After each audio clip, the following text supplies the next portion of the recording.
Welcome to This Explainer. Today, we're taking a deep, focused dive into something that touches the lives of literally millions of families worldwide: prostate cancer. Now, I know medical information can often feel incredibly dense, overwhelming, or honestly just plain scary. But hey, that's exactly why we're doing this. We're going to take all that clinical data and translate it into a clear, empowering guide.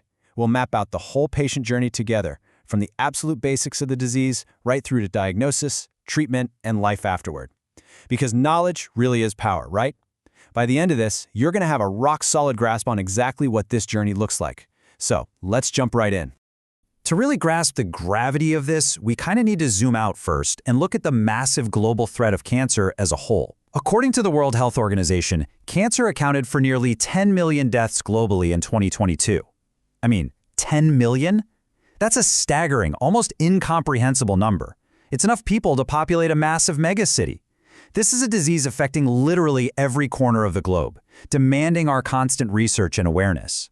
But as big as that number is, we need to bring this down to a much more personal level. So, let's look at the specific risk for prostate cancer. Data from the Cleveland Clinic shows that 13 out of every 100 males will develop prostate cancer at some point in their lives. Just think about that for a second. That's more than 1 in 10. When you look around at your family, your friends, your coworkers, this is definitely not some rare anomaly. It's a very common reality. But here's the good news. As you'll see today, a diagnosis is not the end of the story. Thanks to modern medicine, it's often just the beginning of a highly manageable road ahead. Okay, here's our quick roadmap for today. We're going to start with the big picture, then move into understanding prostate cancer. After that, we'll cover risks and symptoms, diagnosis and staging, your treatment options, and finally, wrap things up with the road ahead. All right, part 1, the big picture, contextualizing the global threat. So, according to the American Cancer Society, prostate cancer is actually the most common cancer among men, right after skin cancer. But, and this is a massive but, it is often highly treatable. The absolutely crucial takeaway here is that high prevalence does not automatically equal low survival. Yes, it's incredibly common, but medical science has made some totally mind-blowing leaps in managing and curing it. Grounding ourselves in that reality really helps take some of the sting and fear out of hearing the word cancer. Moving on to Section 2, Understanding Prostate Cancer. What exactly is it? To understand the disease, we've got to start with basic human anatomy. The prostate is this small, walnut-shaped gland located just below the bladder and in front of the rectum in males. And its normal day-to-day job is actually super important for reproduction. It secretes a specific fluid that mixes with semen to keep sperm healthy for conception. So it's a tiny organ, but it plays a really big role. Now, cancer happens when the cells inside this little gland start dividing way faster than they should. Instead of dying off naturally like normal cells do, they just keep multiplying, and eventually, they form a tumor. Now, if you've done any reading on this, you're going to see one specific term pop up constantly: adenocarcinoma. Let's just go ahead and bust that medical jargon right now. An adenocarcinoma is really just a type of cancer that starts in the cells of fluid-secreting glands. And since the prostate is, you guessed it, a fluid-secreting gland, it makes total sense that the vast majority of prostate cancers are adenocarcinomas. There are a few other rare types out there, but if you or someone you love gets a diagnosis, this is more than likely what that pathology report is going to say. Let's move to Section 3, Risks and Symptoms. Who's at risk and what should we be looking for? The Cleveland Clinic gives us a really solid checklist of risk factors here. First up, and probably the biggest one, is age. Your risk climbs significantly once you hit 50. In fact, roughly 60% of cases happen in guys older than 65. Next is race and ethnicity. Statistically, there is a higher risk for individuals of Black or African ancestry. Then, of course, family history. You're 2 to 3 times more likely to develop it if a close relative, like a father or brother, had it. And finally, genetics. Inherited mutations like Lynch syndrome or the BRCA1 and BRCA2 mutations, which you might actually recognize from breast cancer discussions, those bump up your risk too. So, as you can see, age and genetics are the heavy hitters when it comes to lifetime risk. So, what are the warning signs? Well, here is a bit of a tough truth. In its early stages, prostate cancer rarely shows any symptoms at all. It is quiet. It sneaks up on you, but as it progresses and that tumor grows, it can start pressing against the urethra, or even spread. That's when you get warning signs. You might notice a really frequent or urgent need to pee, especially waking up in the middle of the night. You could have a weak or stopping and starting urine flow, or even pain and burning. Seeing blood in your semen or urine is a major blinking red flag. And deep pain in your lower back, hips, or chest, that could actually mean the cancer has spread. Listen, if any of these are happening, don't wait. It is time to see a doctor immediately. Okay, on to phase 4, diagnosis and staging. This is where the detective work happens. Let's walk through how doctors actually figure this out. It usually follows a pretty logical 3-step path.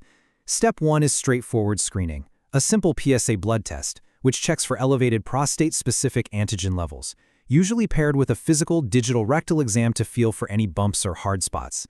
Now, if those raise some eyebrows, we move to step 2, imaging. Doctors will use an MRI or a specialized ultrasound to get a really clear look at the gland itself. Finally, if they spot something suspicious on those scans, they escalate to step 3, the needle biopsy. They go in and grab a tiny sample of tissue. This is crucial, guys, because a biopsy is the absolutely only way to definitively confirm if it's cancer. Now, if that biopsy does come back positive, you're going to run into another big medical term, the Gleason score. Seriously, don't let this one intimidate you. It's just a grading system. That's it. A pathologist looks at those biopsy cells under a microscope and basically rates how weird or abnormal they look compared to healthy cells. The higher the Gleason score, the more abnormal they look, which gives the doctor a really good idea of how aggressive or fast-growing the cancer is likely to be. It is a super vital tool for figuring out your game plan. Which brings us to Section 5, your treatment options, taking action. Here's something really interesting. Sometimes, the best way to take action is to deliberately not rush into surgery. There's a vital nuance between two observation strategies that get mixed up all the time.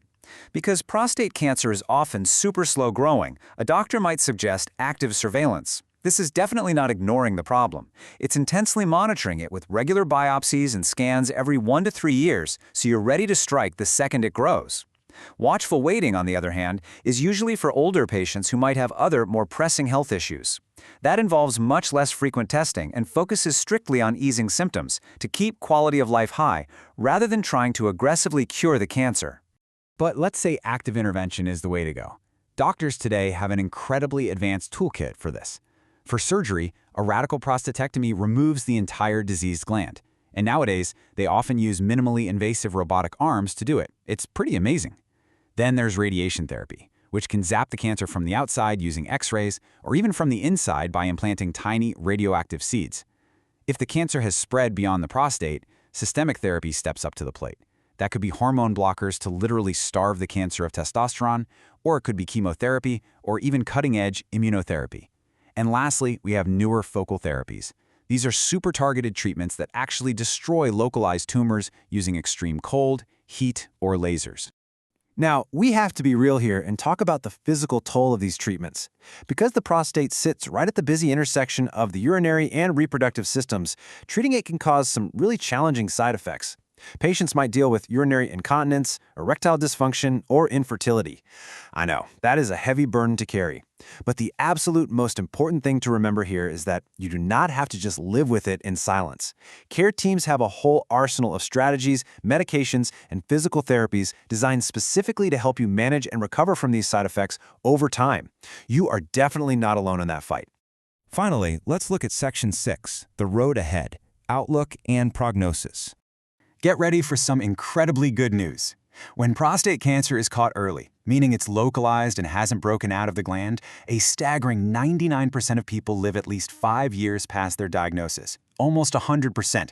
Remember earlier when we talked about how terrifying the word cancer can be? This 99% survival rate is proof of just how far medical science has come.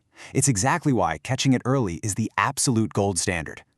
But we do need to put that in perspective, because there's a stark contrast here. If you compare that 99% early detection win rate to the survival rate of cancer that is metastasized, meaning it's spread to other places like the bones or lungs, that survival rate drops dramatically to 32%. That huge gap, that is exactly why you cannot ignore the warning signs. You cannot put off your health screenings. Time is literally the deciding factor between being in that 99% group versus that 32% group. Well, we've definitely covered a lot of ground today, right? From the basic biology all the way up to advanced laser treatments. But before we go, I want to leave you with one very direct question. Knowing what you know right now, that your age and genetics pump up your risk, that those early stages are totally silent, but that early detection gives you a magnificent 99% survival rate, what step are you going to take today to talk to your doctor about your prostate health? Honestly, whether it's just scheduling a routine physical, asking for that simple PSA test, or even just having a quick chat with your family about your medical history, the power is entirely in your hands. Take that step. Thanks so much for joining me on this explainer today, and as always, keep learning.